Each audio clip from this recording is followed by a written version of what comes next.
So this new national poll shows a majority of voters hold doubts about President Trump's ability to serve in office.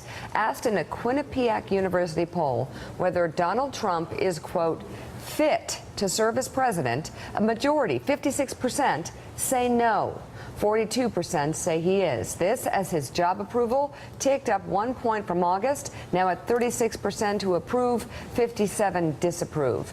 On the issues, Americans have slightly favorable views of his handling of the economy and terrorism, with approval at 48 and 47% for each issue. But about 6 in 10 Americans disapprove of his job performance on other major issues.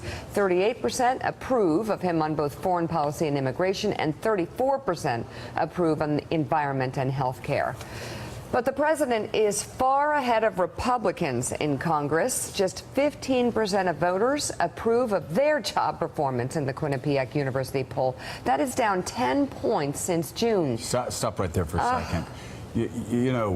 Willie, 15%, let's keep that up. 15% approval rating is obviously horrific. The fact that they have lost 10 points just in a month. I don't know that I've seen Congress approval ratings move quite like that. And to go again from 25 to 15% shows just what a terrible position these Republicans in Congress find themselves in. Well, you saw it in Alabama 2 nights ago. That was a state that loves Donald Trump, that voted against the candidate he endorsed because they so despise Mitch McConnell and the Congress and all the money and the establishment that got behind Luther Strange.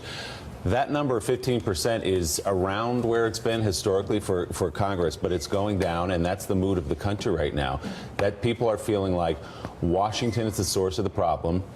People who like Donald Trump, they don't even believe he's the problem necessarily. Right. They believe it's Mitch McConnell, and they believe it's other Republicans who have not put up a wall, who have not gotten repeal and replace of Obamacare done.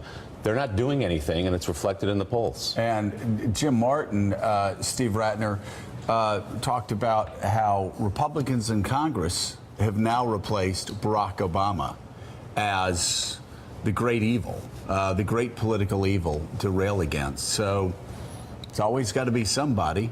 It's always got to. And it was, Barack Obama or Nancy Pelosi. Now it's Mitch McConnell and Paul Ryan.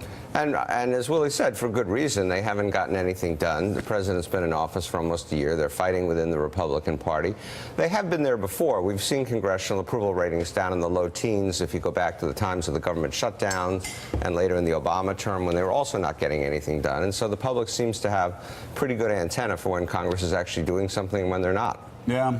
Thanks for checking out MSNBC on YouTube, and make sure you subscribe to stay up to date on the day's biggest stories. And you can click on any of the videos around us to watch more from Morning Joe and MSNBC. Thanks so much for watching.